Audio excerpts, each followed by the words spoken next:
So we're going to talk about Soviet propaganda. The idea with this lesson is that this is sort of second or third in a line of lessons on the Cold War. So you have a little bit of prior knowledge that we'll talk about, some of which is imagined prior knowledge, and some of which is prior knowledge from the lesson that Carolyn gave last week. We'll talk about that in a moment too. So I have my ELERs and GLEs on the board, a couple of them, mostly having to do with interpreting historical material. Here's our learning target. Identify and describe bias and viewpoint in Soviet propaganda pieces from the Cold War. And those are our big vocabulary words for today, bias and viewpoint. The language function is twofold. Identify means to point out or illustrate in clear terms, and describe means to explain in your own words while still using the class vocabulary. So keep that in mind as we get into the lesson, that you have two things to do. You have to identify and you have to describe, and those are distinct. On the left-hand side, you have what I am assuming will be prior knowledge in vocabulary: nationalism, communism, capitalism. What Carolyn and the rest of the class discussed last week was implicit versus explicit ideas. Audience and imagery, sort of basic vocabulary words. The words I want to focus on today for the lesson are bias and viewpoint. What do we mean by bias? What is bias? Something. When does one have bias? David? Personal slant based on one's own experiences and ideas. Awesome. So preconceived notions, right? Based on one's own ideas, right? What is a viewpoint? Very simply, what do you mean by viewpoint? And don't say point of view, because that's just a defining word with the words already in the board. What is a viewpoint? Again, your perspective according to your experiences. Right, your perspective, how you see the world. Right. So when we look at propaganda, especially Soviet propaganda, which is definitely not our American viewpoint, we have to understand their bias, right, where they're coming from, and their viewpoint, the way they see the world. And the way this will work today is we're going to go sort of in chronological order in terms of propaganda, Soviet propaganda. So take a minute to examine this and just jot down in your notebook or on a piece of paper, or not at all, what you see as the bias and the viewpoint, and what is going on in this piece of propaganda. So we'll put like 45 seconds to a minute on the clock.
Another 10 or so seconds, we got some pen to work in.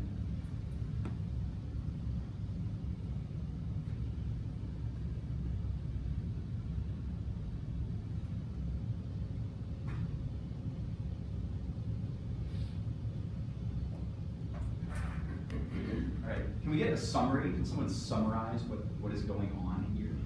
What is this propaganda all about? It's translated, Mark.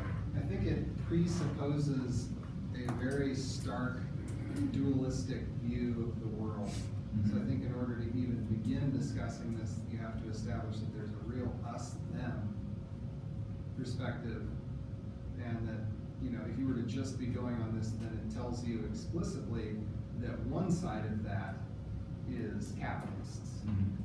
and the other side is the workers. is the workers or the communists, right? Yeah. Lida, you had a thought? I just saw that the left-hand side was Western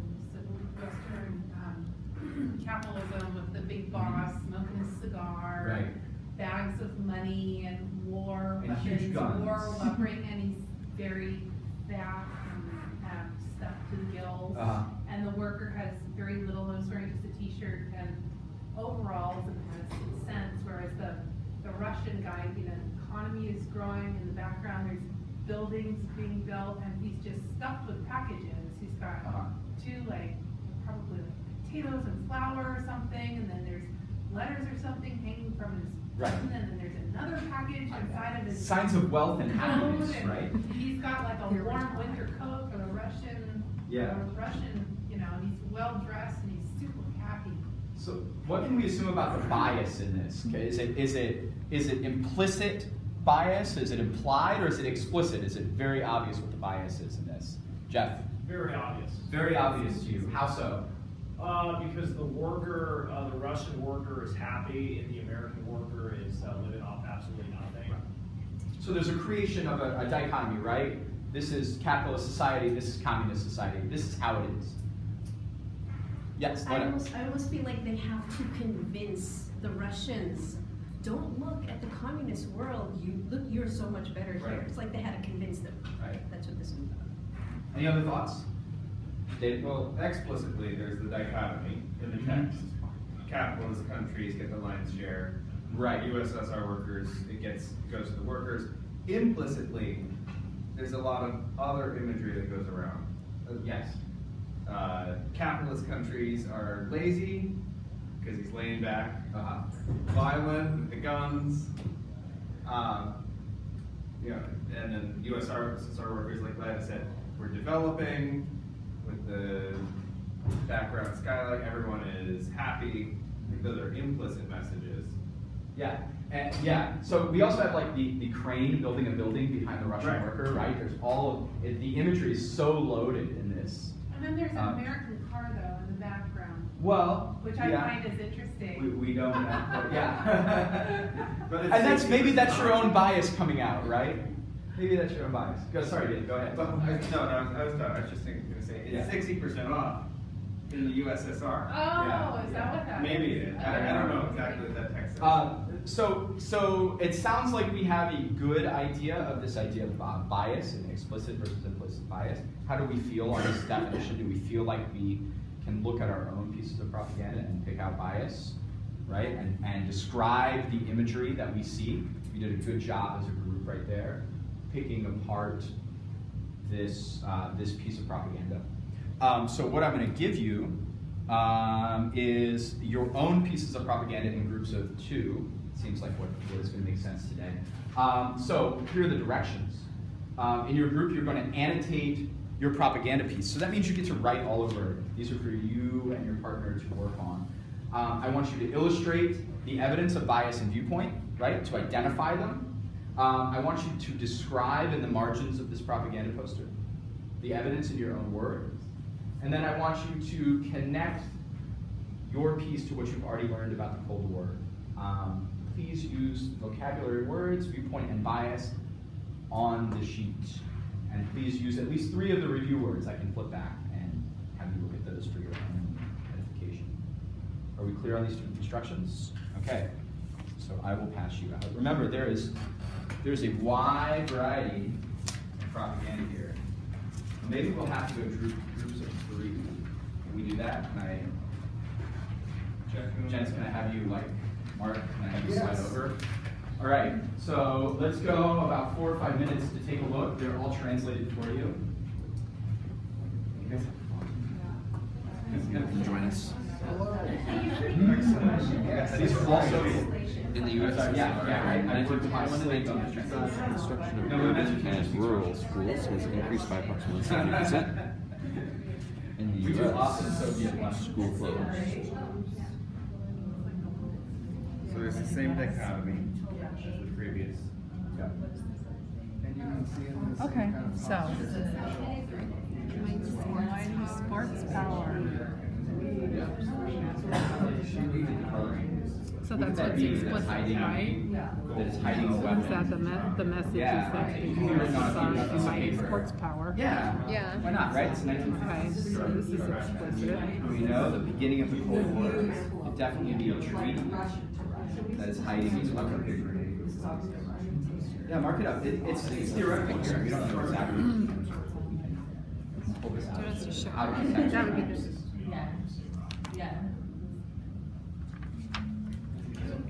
Are these what we have? Well, we found the explicit message Uh-huh. that the Russians have a mighty sports power. Uh-huh.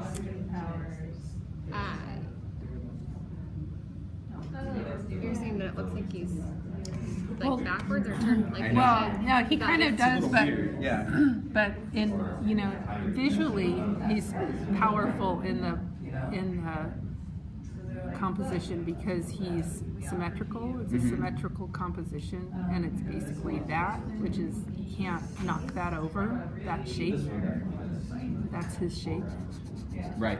So this is a very strong shape. What are And behind he's him? gold medals, of Gold course. medals. Gold medals that he has won. Yeah. And probably in all of the things that Russians love, which is track, skiing, weightlifting, and That I really think that's like crew the luge, maybe? something like I'm that. not sure. It didn't And he's obviously not, he's a strong-looking guy. So all of these events, what would we assume they're referring to? Olympic. The Olympics? Yeah. It's the take a look at the year to 1962. Definitely Olympic Games going on.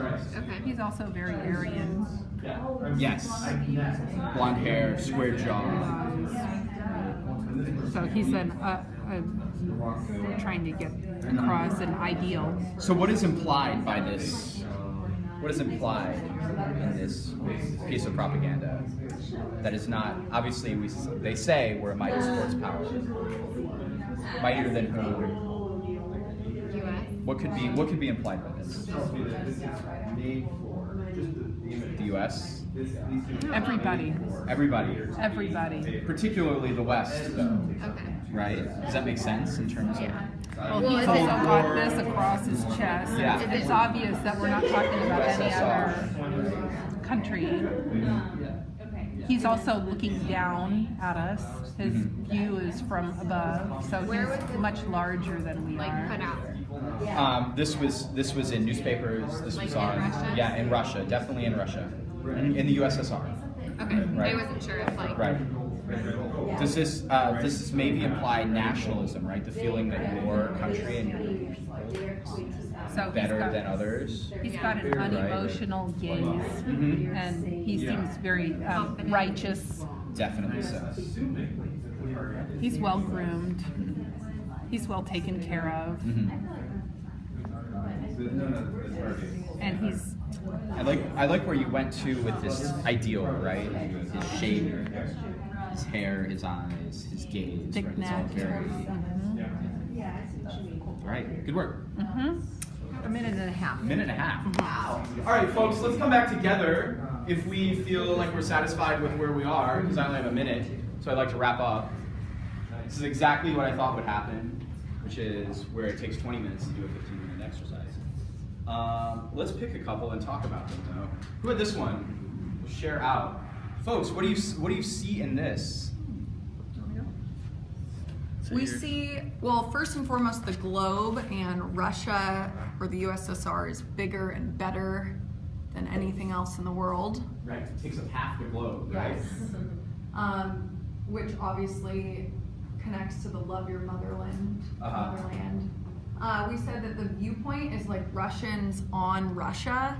So they're looking out into nature with kind of hopeful, serious intrigue and out into like a bright and sunny, like this is where we're headed, it is out this way where it's Right. all good. Almost sort of farmland, right? yeah. Yeah. What would we say there is an implied message, an implicit message, or an explicit message of bias? Is Well, this very the globe seems pretty explicit okay? to me. Mm-hmm. I think you can also draw some connections, like the way the children are holding each other seems kind of like